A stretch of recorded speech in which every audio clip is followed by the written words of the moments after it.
Are we live right now? We're live right now. Oh, hey. How's it going, everyone? Welcome to today's Indigenous 20-somethings Power Hour. Join the movement. We have Tomas, Shailene, myself, Sweet Slim, all here with you guys today. Throughout our conversation and throughout our various discussions, please join us in the comments, as many of you often do. We'll get straight into this. So hello, everyone. I know we've seen each other so many times. My name is Joshua Cocker.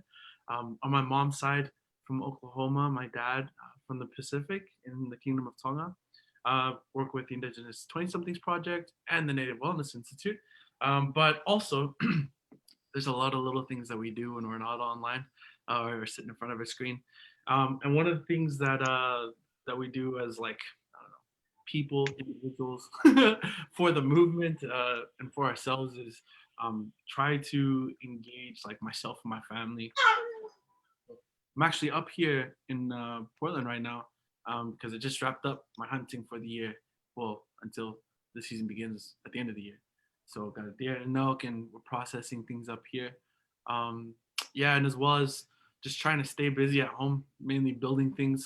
Work with the Indigenous. Yeah, trying to keep busy, have fun. But that's pretty much what we've been up to, brainstorming how to be able to help what we're doing and future projects as well in the making, which we actually will be talking about a little bit later on. Shay. Awesome. Hi, everyone. My name is Shailene. I work for the Native Wellness Institute as well as I20SP. Ani on my mom's side, Kwekwan Athabasca on my dad's side. So for those of you wondering, Josh is up here with us now. Usually we're on completely different screens. But I will preface this with we have went completely through making sure that this was done safely. And both of us are fully vaccinated and past our 2-week mark. So just to maintain that we are being safe. But yeah, we've been really busy, I20SP, NWI, in this, time of being socially distant while still being, socially active online. Josh and I have been facilitating all kinds of things, whether it's youth support circles or we've had I20SP gatherings. I think we've had 2. Yeah, 2. We've had 2 online. So being able to really just kind of continue to create space together. And so also outside of that, I guess still online, we've been doing these youth support circles, but we've been making them activity based. And so we come up with an idea, we get the supplies, and then have deliverers go drop them off. We've been calling it ding dong ditch the groceries when we're cooking. So we drop off the groceries at the youth or for the youth at their house and take off running. And then we all cook together. And so it's been this every week, Wednesdays, a time where we all share space. I think there's 20 of us all together. And it's been this continuous thing that has been really fun. I always look forward to it. The youth look forward to it. We not only cook, but we do activities, and sometimes we just play games together. So we'll talk more about that, a bit later. But I'll toss it over to Sid. Okay. Hey, everybody. My name is Sierra. I'm just going to introduce myself in Navajo. For those of you that don't know, there are many different schools on our reservation that teach intermediate language. And so when I was growing up, I went to kindergarten, and then I also was in 3rd grade on my tribe's land. And this was something that they stressed, is being able to introduce yourself, especially when you're talking in different communities. And so I want to introduce myself in Navajo. So Yat Esh Es Yeribige Yanishya Tapahanishle, which is my mom's clan. Sinjakina Bushishchin, which is my dad's mom's clan. Bilagana Shache, which is my mom's dad. And he's Bilagana, which is white. So my mom is half white and half Native. And then Sidna Jane Chanelle, which is my dad's dad's clan. And we're a matriarchal society, and so it's always our mother's clans that are first, and then followed by our father's clans, which are their mother's clans. And Sehoto Denasha, I am originally from Fort Defiance, Arizona, and I still need to update my introduction because I don't know how to say Phoenix in Navajo. And so I'm currently living in Phoenix, Arizona, which is Tohono O'odham territory, with my love, Tomas, which is also on the screen. And we're here with our baby girl, Hesea, and she is having a blast right now. She unrolled a whole roll of paper towels and she's playing with that. So she's entertained and she's happy, and I'm watching her closely. So that's how I traditionally introduce myself. We had our daughter at the beginning of the pandemic. Her birthday is going to be on April 17th, which is crazy to think that, through this whole process of a pandemic, we've been raising our baby girl, and we've been very safe. She's only been babysat, I would say, one time. And it's interesting because when I do get my little moments of me time, I have no idea what to do. I'm like, who am I? What do I do? And so that's, she's been our main focus this whole time as far as like what I'm doing. And also happy to come in and do these power hours with I-20SP and the NWI gang. I've been going to different workshops with the nonprofit for about since 2014. So how many years is that? Oh my gosh, it's quite a bit, like 7 years, right? Wait, yeah, 7, almost coming up to 7 years this year. That is insane. How much, oh my gosh, that's so cool. So I'm happy to be here with you all today and be a part of, just another young Indigenous woman living with you all this time. Take it away, Tomas. That's me. And we'll talk more about, what we're doing. Thank you. Keshe Kuiraba, Tomas Carmelo Amaya Leshina. I'm Ashwi and Yoeme on my mom's side and Raramuri on my dad's side. As Sierra said, we're here in Phoenix, Arizona. It's O'odham territory as well as Yavapai and Yaqui as well. So I'm grateful to be here in this beautiful desert. I am a father of one, as Sierra was mentioning, to our baby girl Hesea. And I am a visual storyteller, photographer, and writer.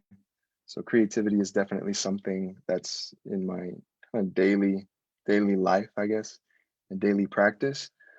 And I've been working on different projects throughout the pandemic that are towards creating those spaces of healing, whether through virtual spaces like this. I've been very fortunate to be on several of these power hours with our NWI family. It's personally done a lot for me, and being able to maintain balance in my life and having these conversations and being able to talk with you, it's an absolute honor. We read through all the comments, and we definitely have discussions on how we can always improve what we're doing. And that's something that I love to do with everything that I'm a part of, is always asking myself, how can we do things better in a good way. And so I think for a lot of us artists out there who work as artists, there's things that we had to do to kind of adjust, right?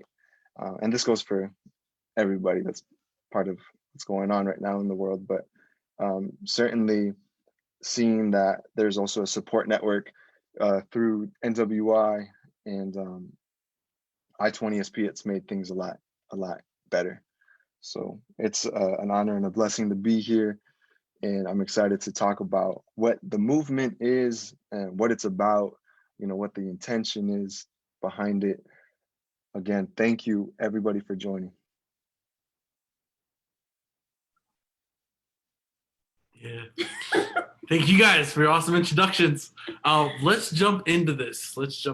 We were talking a little bit earlier, before we got on to being live with everyone here, about what it means to join the movement. So I kind of wanted to clear that up some with the team here and their wonderful voices and breadth of experience. So I will actually ask this. There's kind of two things going on. It's like when we say that, I know in communities in the past, some people have heard join the movement. Someone's like, "Oh, you're gonna give me a job?" Yeah, maybe. But I think what we're really wanting to focus on is the idea of the movement and the Indigenous 20-something power of what it means for like our people to step up in our time. And so let me ask this just to everyone here: thoughts, feelings about that. I hope that question was clear enough to those listening. I know everyone here gets it. So take it away, Shay, Tomas, and Sid. Yeah, cool. I can kick us off. The first thing that comes to mind for me is like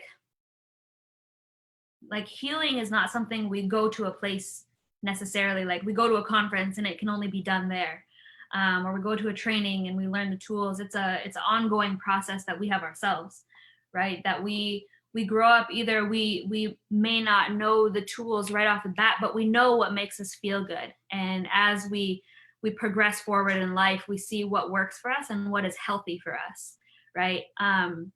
So I think, when I think of I-20SP or the movement at hand, is it's all of us, maybe not even necessarily in our 20s. The something is the cushion on both ends, but this is work for everyone to do.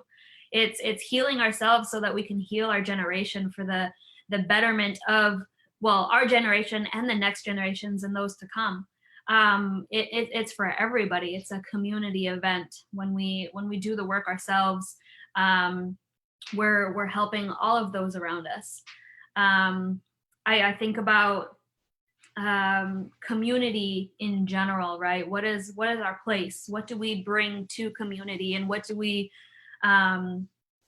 actively work on ourselves to be better? I think this time, of being home, and how kind of different things are, it also gives us the time to really sit and figure out what are the things that work for us, and kind of continuing on the legacy of healing. So many people in our communities, historically to now contemporary, have actively worked on themselves. And that's the reason that we're all here today, is, we have a continuing legacy of community and holding each other up in that power. And so I think that's one of the more important pieces, is that we work on ourselves so that we can give to community, and that we can continue to hold community up, because we are community. But I think there's also like so much power in that as well, right? Like knowing that we are community, we are a part of something that is bigger than us, and that we are also responsible to, without having all of the pressure of it, but feeling the love of it, feeling the love of community, and how big community is really. Like Josh and I, Tomas and Sib and I, we're all from different communities, but we have collectively created a community, right? Like Indian country it's small, but it's big. You know what I mean? Like, you also, everybody knows everybody. And if you don't know somebody, your friend does, And so I think that's, some of the things that I think about, and how we can also collectively, grow together, and the things that we can learn together, and ask for help when we need it. Josh asked for help the other day, and we busted a rescue mission, and it can be in all kinds of ways. And so I just think that's, some of the things that I think about, is that there's just so much that we can do, and it doesn't mean it has to be these massive things when it comes to healing. It could be something small of like, yo, I've had a really busy day. I'm going to take these 5 minutes to just sit here. And whether it's sitting outside and just being mindful for those 5 minutes, for that 1 minute, there's always something that we can do every day to help our own mental health, our own mental well-being, and trying to find, some sort of balance within our lives so that we can continue forward. So I'll leave it there. Thank you, Shay. I don't know, but are you trying to tell us that you are worthy of good things. I mean, I'm not trying to read at your hoodie or anything like that, but I think you're trying to tell us that we're worthy of these good things in our lives. We'll talk about that hoodie later. I wanted to jump off of that as well because at least for me in my journey in learning about the Native Wellness Institute and then being part of the Indigenous 20 something project coming about, I think of this beautiful gift that we have of collectively over decades, we could say over centuries, and depending on how we kind of define what that is, even millennia or since time immemorial, of people wanting good things for our community. And when we think of something like the Indigenous 20 something project, I think of it as a way to kind of focus our energy and identify other individuals in our communities in a way that is safe and vetted. And we have that mentorship of the Native Wellness Institute and all the wonderful people that have been doing wellness work for a very long time, especially kind of within like these more recent definitions of it. And so when I think of going into like the movement in that sense, I do realize that there's like whether you join or participate very directly with, you know, NWI or I20SP, the movement towards living in abundance and being trauma informed is part of the movement. And however you do it in your community, when it comes in a good way, and we are accepting of that big idea that Shay just shared with us, that we're worthy of good things, that's part of the movement. And every single little effort that you put, whether it's those 5 minutes or those 2 minutes, or reading an article that might make you think a little bit more, or going out and doing a letting go exercise, or using these different tools, whether you're saying I20SP or NWI, in the process of it is it's its own thing, right? It's what you're doing for yourself and for your family and for the universe. And I think it still contributes to everybody's well-being. And so I just want to thank everybody who's already been taking these steps. Even maybe this is your first power hour and you're like, you know, I was thinking about it, I couldn't really make the time. And if this helps in any way, just kick off some of those ideas of how you can just know that you're worthy of good things, and show love to yourself and positive affirmations and to those around you, then I think we're already contributing in a major way to the movement. So I just wanted to express that gratitude and just add that for me, that's what it's helped me do, is say, I've had all these different feelings of what I want for my family so badly. Who can I talk to about, and who can I talk to about these things? And growing up in my circumstances, I certainly could talk to my mom and my dad and my family, you know, our elders. That was helpful. I also was yearning for these discussions with people my age, and you know, we got our cousins and our brothers and sisters the Native way as well. So they were there, but as we expand into Native country and other tribal nations, it really just it's just how can I put this? Just like a major boost, is the way I can say it, in that type of I don't know, conversation and ability to comprehend some of these ideas. It helps to have that collective intention behind all these tools. So again, welcome, and thank you, Shay and Josh for kicking us off, and Sierra as well. Yeah, thank you guys for sharing. I think that, like, for me, I'd love to have these conversations with, you know, like-minded individuals who just want the best for community, and also a space where we can, you know, have these conversations and remind each other of um, teachings that our grandparents have said to us, or that our aunts and uncles have said to us, and just, you know, really keeping those things alive and going within these spaces, you know, and I'm happy to have these conversations. especially like on a daily basis, because we can get caught up, in this, other world. A lot of us say, we're living in two worlds, and that's something that not a lot of people may understand. And so it's fun to bring it together with you all. And I'm excited to be here. And let me just pause the TV really quick.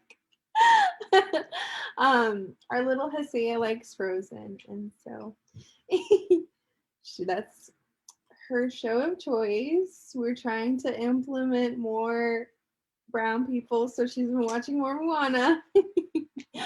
And yeah, I'm just really happy to be with you all today, and thank you everybody for listening in. I hope that our conversations help in some way, whether that's like reminding you of something, or whether that's like feeling included in community, because we all know during this pandemic there are times where I myself have felt like very much alone, and now going more into like the social media movement, how that's and how people express themselves can feel very inclusive in a way, but also the westernized view of social media can also make it feel very lonely.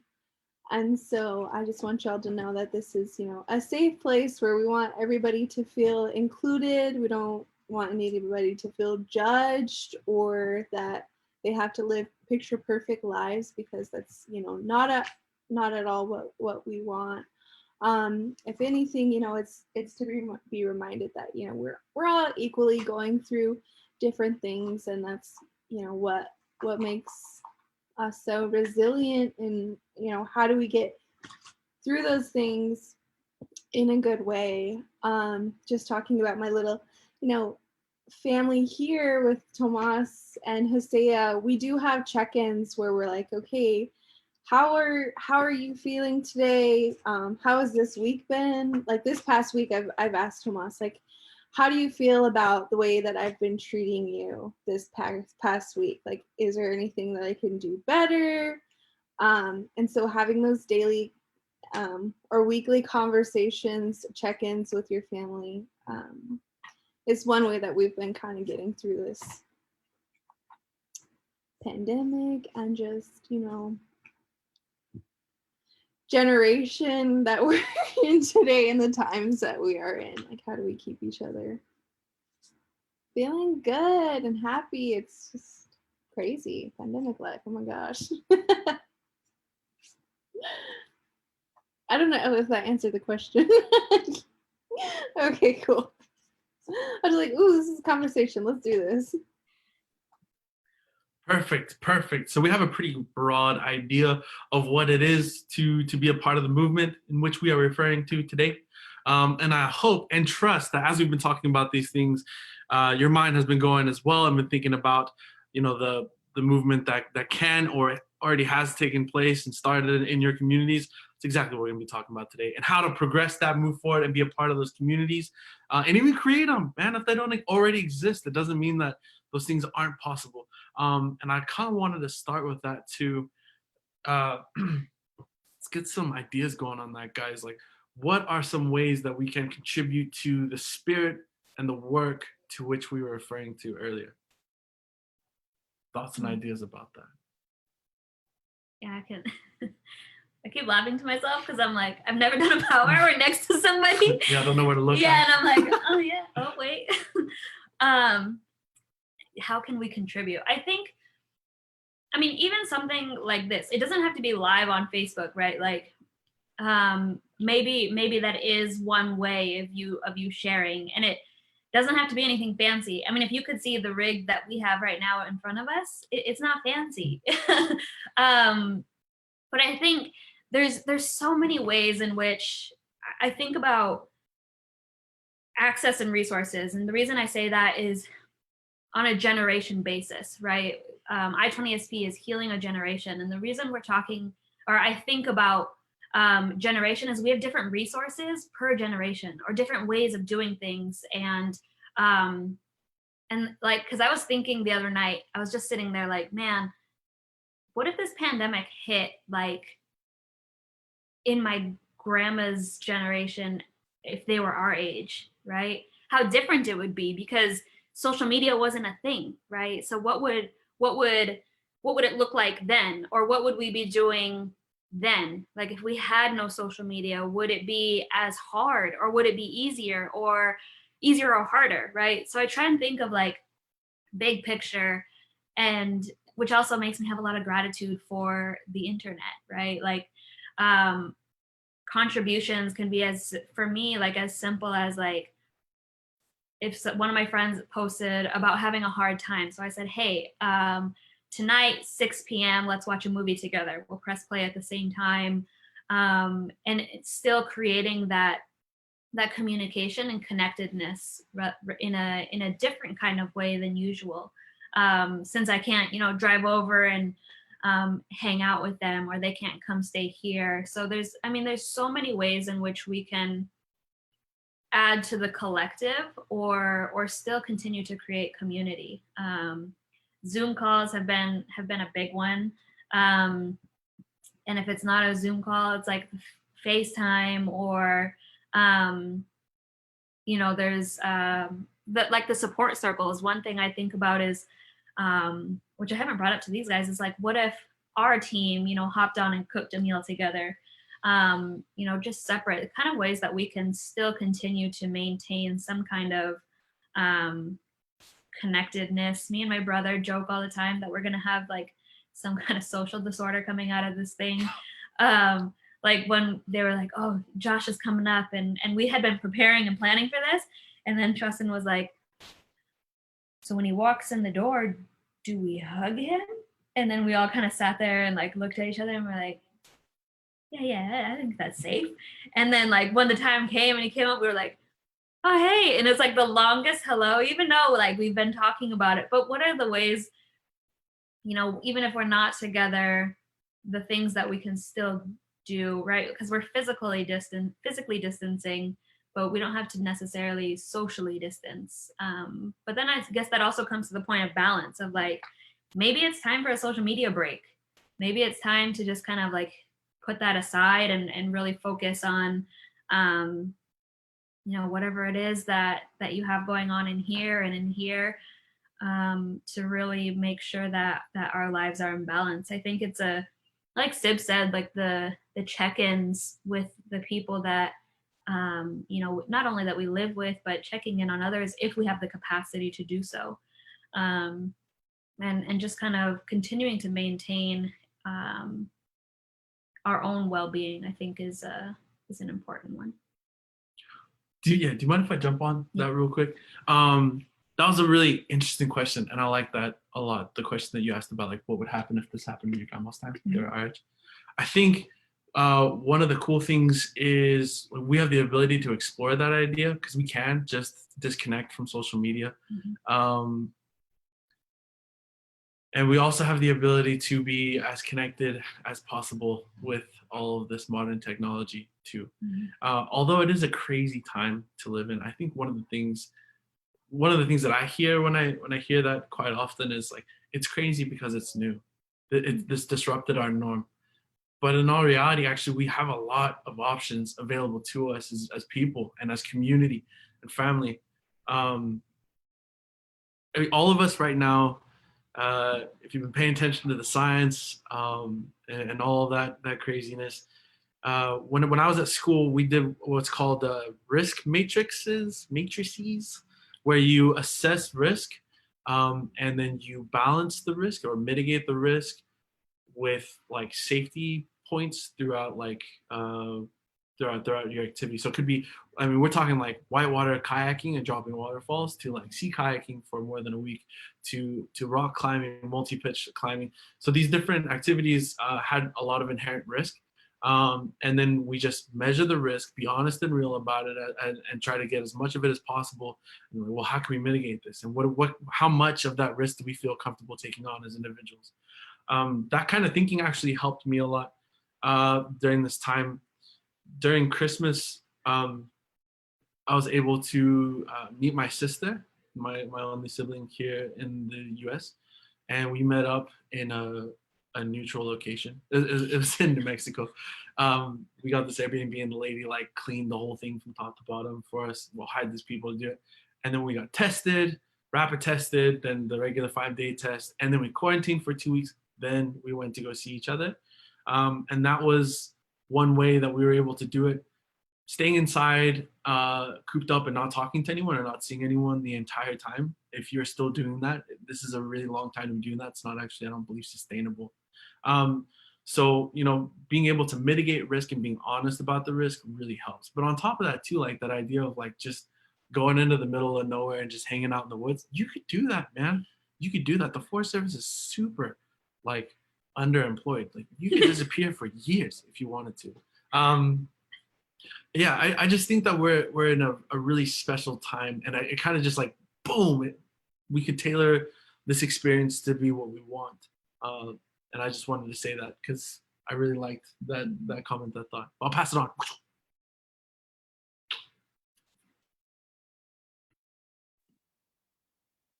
Sierra or me? Cool. No, I really like those questions as well. Can you guys hear me all right? Okay, good. So it just went silent there for me, but I think it's because you guys are mute. There we go. When I think about like big picture things, it's super helpful because it gives us, I think, more appreciation for certain things and perspective. And then it reminds us of opportunities to, help create these futures for our kids, right? And for generations upon generations. And so I do think about those things often as well, whether it's on a drive or just like I'm working on a project. Going out definitely is helpful. Sierra and I like going on hikes when we can. Some places are more dense than others, especially living here in the city, can get a little harder. So the other day we actually, after a very, very busy week that involved intense, that's a weird word, intense. I'm gonna look that up. Intense fundraising and just a lot of deadlines. We finally got to a point where we could go out, and we wanted to go to the Salt River, with our Otham relatives. Like we were hoping to go on that side, but it's closed off for protection of community. So we went on the other side where we were able to, and we went towards the water, but it was really noisy. There was a lot of people around. Not everybody respected wearing masks. It was kind of nerve-wracking. And so instead of being by the water where we wanted to be, we were there for a second. We decided to go off this other trail, and we walked that way for like 2 or 3 miles and maybe saw like 4 people the whole time. And we were out there for like an hour and a half. And I just remember there was like plane traffic overhead for a second. And over time, though, it got much more quiet, and we could just hear all the sounds around us from the natural environment. We saw roadrunners. We saw these beautiful saguaro cactuses. And just being out there has been one of the moments and memories that I cherish, like most recently. And I carried Haseo because we didn't take the carrier with us. So I was just holding her, and I was like, man, I feel much stronger for some reason because I'm at home. Like I'll be holding her for like 15 minutes. Sometimes I start getting cramps and stuff in my back. But out there, I was just like holding her like no problem. And then Sierra, do you need something? Charger. Oh shoot, yeah. Chargers are important. Let me get the charger for Sierra. What I wanted to say is that Sierra also fed baby out there, and I started singing to her one of the songs that was sung to me when I was a kid from my uncle, and baby fell asleep just like so peacefully, and it was sunny. And then I just held her all the way back to the car, and I'm just like, I'm really, really grateful for these moments. It combined everything that we talk about in practice here, finding a space, right? Sometimes that space isn't necessarily outside. We create these spaces, in our homes too. And we might have our sacred items and different medicines around us. In this particular case, it was very intentional. It was like, our family needs this right now. We're reaching like a tipping point. So what can we do? And it felt good. Even when we encountered the fact that we didn't have the correct parking pass, we're like, oh, they say that they sell it at that parking lot. So we go to the parking lot, and guess what? The meter's broken. Someone jacked the solar panel. So we were like, what do we do? And we almost took off, but I was like, to Josh's point, the people that are looking over some of these places, they're not as heavily employed. That being said, and because I know this, we're all about honoring and protecting the original stewards of the land, right? Our indigenous people. So we know that our indigenous relatives came before the Forest Service. And so to all our relatives putting in the work of saying, you know, we got to respect the original peoples here, then, you know, more power to you and much love to you. So I wanted to share that little story because it was a moment of actually putting some of these things into practice and bringing about a healing experience that was like really tangible for me. Like I could really feel it in that moment, and I felt it from Sierra and I felt it from Hosea, and I think because of it, we've had even better days. And I hope that we do this more often as some of the restrictions become more relaxed and we protect ourselves more. Like Shay was saying, following all those protocols and making sure that we extend that same empathy and compassion and respect, right, for people's spaces and their livelihood and their home situations. You know, it's really important. So one other thing I would add to that is like if you are disconnecting from social media, maybe you're creating something with your hands, maybe you're growing food, maybe you're doing those check-ins where you're like, you know, I don't need to do my social media check-in. I need to call my uncle, I need to call my auntie, I need to call my cousin that I know, you know, might not have certain resources, or I have a feeling, you know, all of that is just beautiful work. And for all of you who have been doing that, you know, big ups to you. And I have to say that I personally want to do some more of those things that I've been doing, but I feel like I want to do even more. And so I'll be evaluating my own like dependence on social media and making sure that I'm doing things in a way that's keeping balance in our home. Thank you. Eloquent. Oh, wait. One thing I want to add very shortly was we brought up the internet. I heard from my Hopi relatives that there was some stories about them being some of the originators of the internet. So you know, indigenous people, indigenous excellence. And mutual aid. Oh, you mean being indigenous? Oh, okay. There's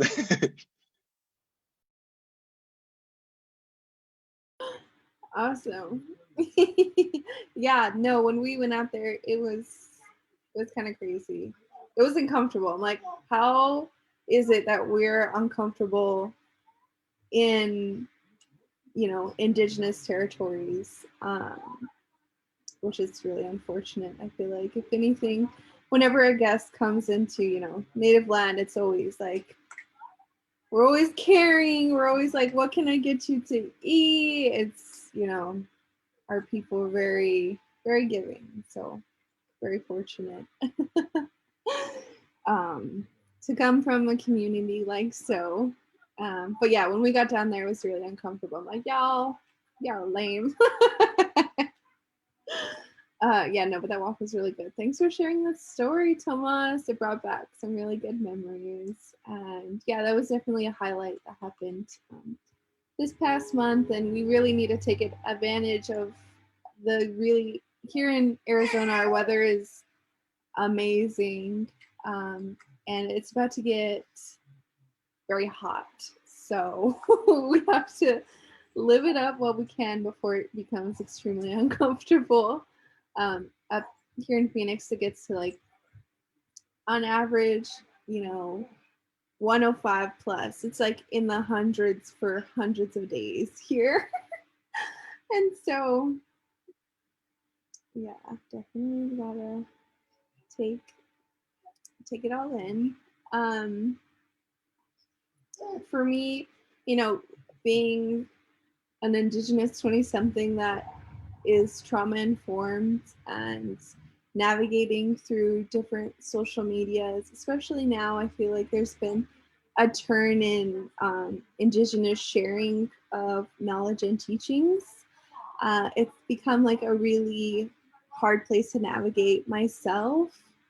And, you know, at the end of the day, like just try to be yourself as much as you can. And, you know, tell people if you're going through a hard time. That's one thing that I didn't realize when I was going through, you know, some hard times early on, is that how many people, you know, want good for us genuinely, and we shouldn't get caught up in the negative comments. And we're all, you know, on a journey together. And so I just want to thank everybody for still, you know, listening to us, whether you're, you know, an elder that's, you know, chilling on Facebook, what's up, grandma? Or you're an auntie or an uncle. I just want to thank you guys for taking the time to listen to what we have to say and our expressions, and, you know, making the space with us. We're still little babies, you know, always continuing to learn. And I love the teachings that our younger generation teaches us and that our older generation teaches us. You know, it's always a continuous learning cycle that I'm very happy to be on. And, you know, to be on it with our I-20SP crew here that, you know, just want the best for our communities at the end of the day, and to be, you know, be there for one another. I think we got a question, random question. Do you think that men and women carry different approaches or gifts to what's been going down in these times? Yeah, I feel like that really depends on like your own families and how you navigate different responsibilities throughout the house. One of the things that I've heard on a podcast is that, you know, back in the day, every task that was done in the house was respected by each other, and it wasn't really seen as a guy girl thing. It was like seen as that mutual respect for that task and not belittling that task. Like for Navajos, we have like sheep herders, and a lot of times like the women herded the sheep or the men herded the sheep, and every task was respected and wasn't seen as, you know, a belittling thing or anything like that. And so with everything, how people navigate their energy and their time, it, we have to like move out of that westernized mindset and go back to, you know, our teachings, like whether it's fishing or cleaning, you know, those tasks were all equally respected, because, yeah, clean home, keeping the balance and energy, or like food in the fridge, how can we do this, how can we live together, it was always something evolving and circular. Yeah. And then having those conversations within your family of like delegating responsibilities. I feel like Tomas and I always go back and forth of like, are you gonna do that or am I gonna do that? And it's like, we still have a lot to learn. I think the question, I like the wording of it. Do you think that men and women carry different approaches or gifts to what's being going down? Yeah, absolutely. I think actually that's what we're talking about with like the movement. The idea of like a healthy community starts with a healthy individual. Everyone has these super unique and special things that they have been reared with and orientated to, that they continue to move towards throughout their life. That's really important. I think like what is a man's perspective or a woman's perspective. I don't know, man. I know mine though. I know mine. And when we get together and we start talking about what it is that we're bringing to the table, that's where the magic happens. Oh, also non-gender conforming perspective. Yes, yes. And like we've been talking about, like being able to engage with people safely in person when possible, and then being able to engage on like social media platforms and utilizing like tech to our advantage. Yeah, definitely. When we have a better understanding and a very clear answer to that question, like the Indigenous 20-somethings project, the movement of the Indigenous 20-somethings just across the Indian country it's going to change. Like the way that things are going to be happening in our communities. A lot of times, when we ask things like, what would it be like if everyone came to the table ready to do the work? A lot of times in communities we hear we'd be sober. Our res would be cleaner. I think it would be more than that. I really do. Like I heard once on the KCA, which is the reservation just outside of Lawton, Oklahoma, where the Comanches and Apaches all are. Once they were talking about how do we get young people back into our spaces after they graduated college? Because once they graduate, they don't want to come home. Dude, if we knew the answer to that question, what are the different approaches and gifts of every individual, bro, we'd be able to pull all those people back and like things would change. Like we might be the financial and like industry leaders of the world. Who knows? Who knows? But that's a really awesome question, and I hope that everyone who's in on the comments and watching this really takes that in. What is your gift? What is your approach to all of this? How can we build on that? And how can we step into that? Because those things, that approach, that gift, that's your insight. That is your medicine for all of us. And we hope that you guys continue to share all of that good stuff. I did want to say one more thing though, right before I know we go into our closing is, I was talking to a couple of my little cousins in Oklahoma, and they're like, "Oh, it sucks out here in Oklahoma. It sucks 10 times worse now. It's a pandemic," which I can see what they mean by that. But during this time of like, it could feel like, oh, I'm stuck at home. I don't really have much to do. Or even if I go out, I'm going to be alone, or I'm going to be with the same people that I see if I was at my house. We can do some pretty incredible things. And if you haven't already picked up a new hobby, now is the time. Now's the time. One of my little cousins started, learning Japanese because he wants to watch Japanese cartoons without subtitles. I don't know where he's at on that journey, but that's one thing that could happen. All the way to Shaylene's little brother, Shadra, started making bows at the beginning of the pandemic, and the man's gotten real good. He's pumping out his 6th bow, I believe, at this time. So, those are just my thoughts. I know we only have 10 minutes. Team, any last thoughts, any last words of encouragement for those hanging out with us today? Yeah, I don't know if I answered that question. I'm like rereading it now, and I think I interpret it totally differently. Like after listening to you, I'm like, wait, let me read that question again. I feel like we all, carry different gifts through these times. And it's just, now it comes down to if we're have the capacity to share with social media. I don't know if any of you guys know, but through my own journey through sharing with Instagram, I do have quite a bit of a following, and a lot of times I feel like I'm not, like with Shaylene's shirt, it says, "I am worthy." Oh my gosh, why am I gonna cry? And with all of these people following me, a lot of times I don't feel that way. Oh my God, no, don't cry.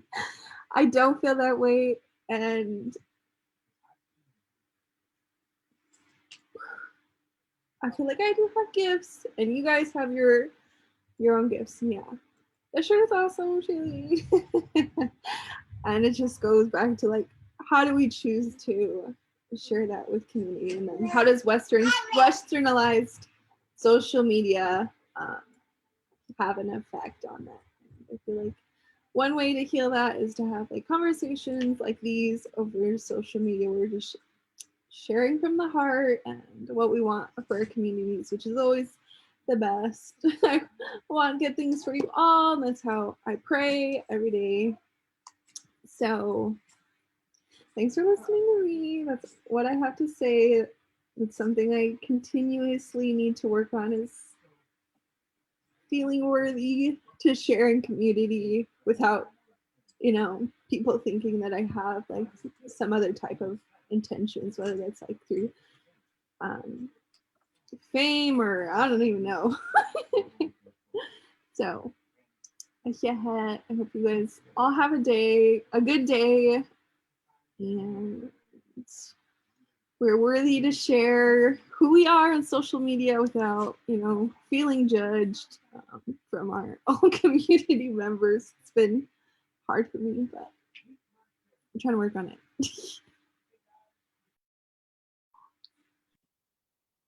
Yeah, thank you. Thank you, Josh and Sierra, for answering that question. And Sierra, thank you for being open about the pressure that we can feel when, like, the world tells us, oh, you have a platform or you have these certain numbers. What are you doing with it? And then we feel kind of sandwiched between the expectations of our community and then the expectations of dominant culture, and how we should be leveraging these opportunities and, speaking to people. You're opening up right now, and vulnerability is just an indication of you know you're a human being, and someone that's precious and very caring. It comes off in what you just said and opened up about. And I think it's important, because as we get more and more individuals who, let's say on a numbers level, gain more of a following, and they're talking about the movement, it is very important to always ground ourselves and say where our intention is. Where is this coming from? What are we speaking towards? What are we adding to? And to my to my understanding, for a lot of individuals that get to a point where it's like, you don't want to mess up, you don't want to say the wrong thing, and this pressure could be immense. And so, Sierra, I love you, and I'm so proud of you for all the work that you've done for community, and how you take the time to make sure that your spirit is okay, that you take the time to make sure that you're feeling good about what you're going to say. And so, to add to that, and kind of in closing from my part, I am very grateful for opportunities that I've had to speak about this particular movement, and to share tools that I've learned. And one thing that I love about this group is it's not a get it and hog it all for yourself approach. It's a, how many people can we share these tools with? What tools can they share from their own life experience, like Josh was saying and Sierra was saying, like from their own individual insight? How do we effectively and beautifully combine our collective tools so that we bring our families forward and our people forward? And so, again, thank you for the questions that you've asked in this comment section, and for spending this time with us. Awesome. I'd just like to add to that. And thank you, Sid, for sharing your vulnerability. I think it's an important thing. And we're, everyone's trying to navigate, the best that we can. And I do hope that you always remember that you're worthy of good things. And that goes for everyone watching. And like Josh said, when we're talking about what tools do we carry, or what do we have inside of us, what are our gifts, even when we're working with youth, in our introductions, that's sometimes the questions that we ask, but we ask it in different ways. It's like, what is our superpower? Everyone has one, and if you're unsure, now is the time to kind of figure it out, or think about it. When you're in community, what is your role? When pre-pandemic, when we were able to gather, what was your role when you showed up? There's so many ways to think about it and to find out about ourselves, but also hobbies. Now is literally the time. Like me and my youngest brother, we talked about like, oh, we're gonna level up in the pandemic, and homeboy has been like pumping out bows like there's no tomorrow. there's always like wood coming in the mail, and we're like, oh, yep, that's shades. It's just like sitting outside in plastic. But find something that maybe you wanted to learn, and literally everything's on the internet. If you want, that's how I've learned a bunch of things. We learned how to put on snow chains because of the internet. That was 2 days ago. But really, there's so many things that we can do, even together. If it's learning a task, or how to bead with others online, or some friends and I, we've been doing like craft nights, and we all hop online, and everyone's working on something different, and just kind of being together. One of our friends, she can't bead. I won't say who it is, but she tries, and she's been trying to figure it out, and she's been working on one earring for 10 months. But it's looking great. It's getting there, and that's what it's all about. So I just I want to end by saying you are worthy of the good things. You are worthy of the love, care, and compassion of yourself and those around you. And the phrase being trauma informed, what makes me think about is myself and others, though. Like when people are reacting rather than responding, that's their own trauma playing out. And so always reminding myself to, one, yes, self-reflect, but also try not to take the negativity personal, because I think this pandemic can be seen as like the absolute worst thing, but it's also bringing out a lot in people. And I think that's why the healing work is so important, is to really self-reflect, because we all make impact in the world, and what is that impact. And so y'all are awesome. Thank you for being here, and I will kick it to Josh. Thank you guys for joining us today, and thank you for continuing to join us throughout these very many weeks. Another week down, and keep going. We love you. You all, again, have some pretty incredible things to offer the world, and we're grateful that we're able to share what we have with you. We look forward to learning and listening to you all as well. Please, when you get a chance, check out some of those other power hours. Go have a good weekend, live your lives, be safe, and we'll catch you up next week. Oh, and shout out to the Noise Foundation, who has been supporting us in these power hours. So thank you all. Ditto to what Josh said, and we'll catch you next time.